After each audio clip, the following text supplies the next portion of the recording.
Imaginez une ville nichée dans les collines arides du Darfour, assiégée depuis des mois par les échos d'une guerre impitoyable.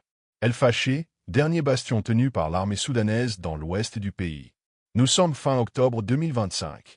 Le 26 octobre, les forces de soutien rapide, les FSR, franchissent les lignes.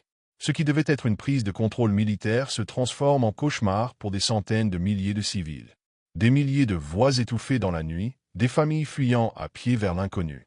Mais comment une ville refuge est-elle devenue le théâtre d'atrocités? L'assaut commence le 26 octobre. Les FSR, milices paramilitaires dirigées par le général Mohamed Hamdan Dagalo, dit Hemedti, capturent El Fasher après un siège prolongé. Selon des rapports des Nations Unies, des exécutions sommaires ont lieu dès les premières heures, civils abattus dans leurs lits, femmes et enfants visés dans les camps de déplacés. Le bilan est glaçant, au moins 1500 à 2500 morts en quelques jours, selon des médecins locaux et des observateurs indépendants.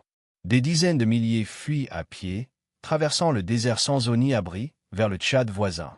Le déroulé est implacable. D'abord, l'artillerie pilonne les positions de l'armée soudanaise, les forces armées soudanaises FAS.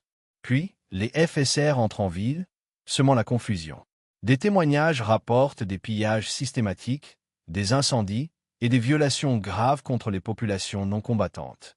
Hemedti promet une enquête interne, mais les appels internationaux à la responsabilité se multiplient, de l'ONU à des ONG comme Yale Humanitarian Research Lab, qui documentent les preuves via images satellites. Pour comprendre cette escalade, remontons à avril 2023. Le Soudan bascule dans la guerre civile lorsque les tensions entre les FAS, menées par le général Abdel Fattah al-Burhan, et les FSR explosent en combats ouverts à Khartoum. Les FSR, héritières des milices janjaouides accusées de génocide au Darfour en 2003 à 2005, contrôlent déjà des régions riches en or et en armes. El Fasher, avec ses 800 000 habitants dont 300 000 déplacés de guerre, était un symbole de résistance. Sa chute marque un tournant. Les FSR dominent désormais 80% du Darfour. Les chiffres parlent d'eux-mêmes.